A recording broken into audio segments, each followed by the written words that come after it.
I am your friend, Dr. Charles Apoki. This is one of my new books. It's titled There is a Place Called There. It came out some weeks back, or about a month, and I was in the graduation ceremony of a vocational school called Project Hope that is run by Reverend Thomas Okute at Otokpu. Beautiful project is doing their great work, training people to acquire skills free. At this time, feeding about 90 something people free boarding, free accommodation, no tuition. And this was my third time of going there to speak during their graduation ceremony.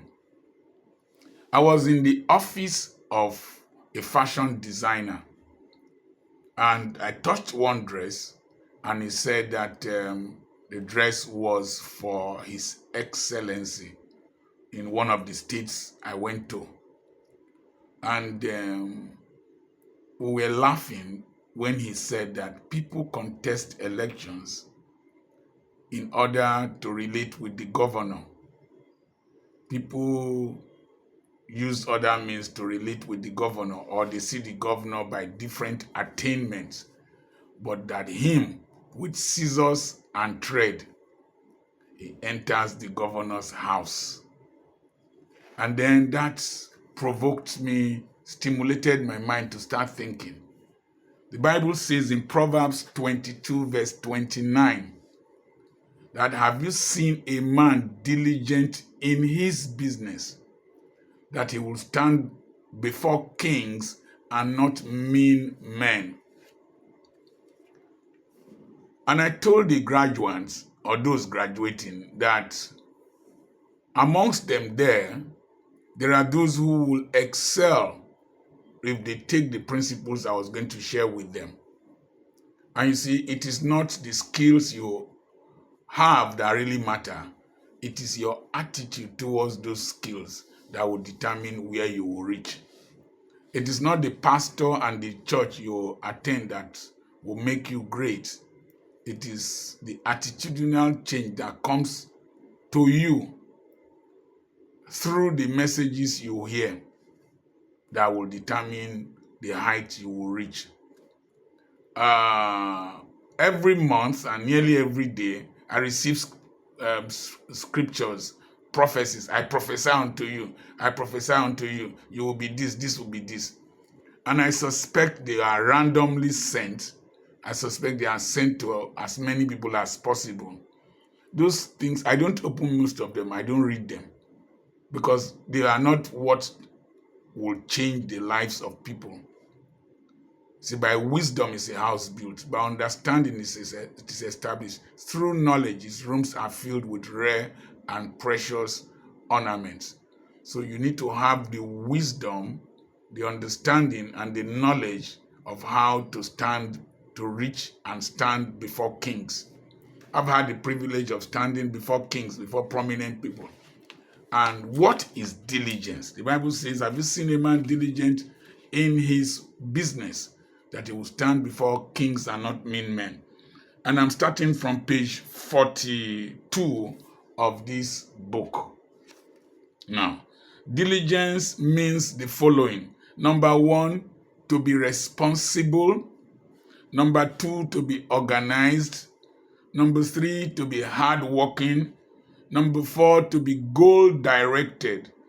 And number 5, adherence to norms and rules. So, what is responsibility? Responsibility means taking charge of a duty and being accountable for its success and accepting blame for its failure. We did an online real estate seminar yesterday, the 9th of March. To get the attendance, the technical team designed the flyers, and I had to be driving the attendance We drove the attendance. At one time it was 30. We set a target of 100. We drove it to 100. We set a target of 130. We drove it to 130. Then from there we set a target of 200. And we put effort and drove it to beyond 200. So we took charge and we started driving it. We realized that the success and the failure, or success or the failure, was dependent upon us. So we took charge.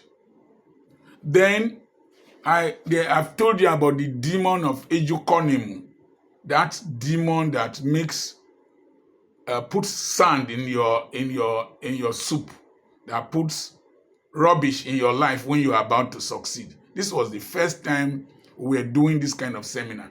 And I was hearing by this side of my head that don't trust technology. Don't trust technology. We did a dry run. Bible says, do not be ignorant of the devices of the devil. We did a dry run, several dry runs, uploaded the applications, brought the modem, the transmitter, and then we booked the hotel. Thank God Bishop Kingsley Nakiriri gave us a suite free of charge. Abraham came, but I was having this feeling here. So I had to record the message I was going to share online before the seminar in case of any failure. I called Engineer Ufoma in Europe to record the broadcast I was doing live in Europe. Ado was to record, Abraham was to record. I was doing these preparations in case of failure. Lo and behold, we started.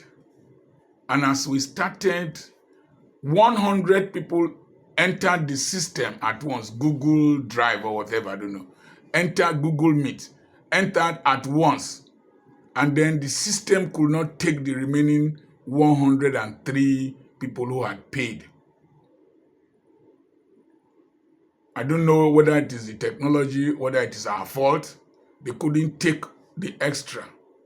And so there was panic in the technical team, but there was reassurance in my spirit that I had taken precautions to make sure the thing did not fail. I had something to send to the people. That is responsibility.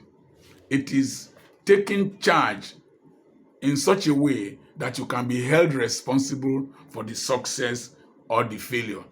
And as people were not able to key in, Ado in Abuja was sending the pre-recorded message to people via a system that I don't know, was sending to them, and they were watching, and we're going to send to every person that registered the conference material that we recorded online. Most people delegate duties without monitoring whether it will fail or not. Most people don't take precautions, don't take advanced measures to prevent failure. Now, the thing is that responsibility is being in charge of the duty you are expected to fulfill. And whoever cannot fulfill expectations will not live a fulfilled life.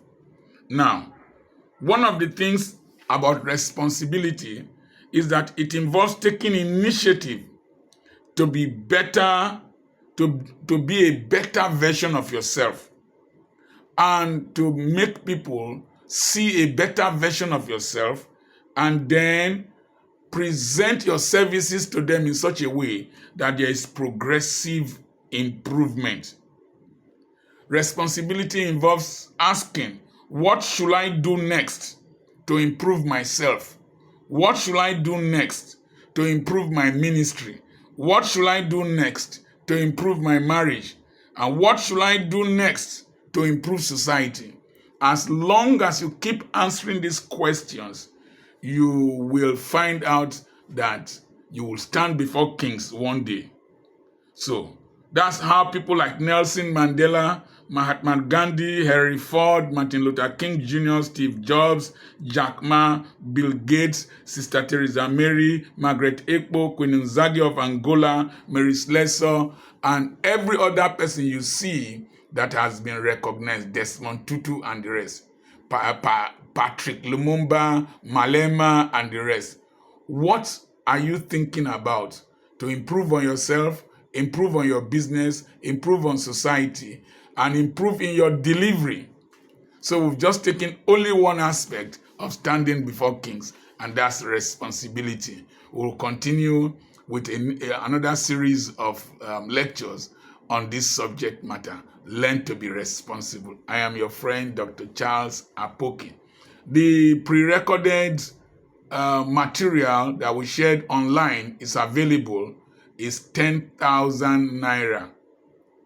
For you to get it, you can send a message to +234 7052136763.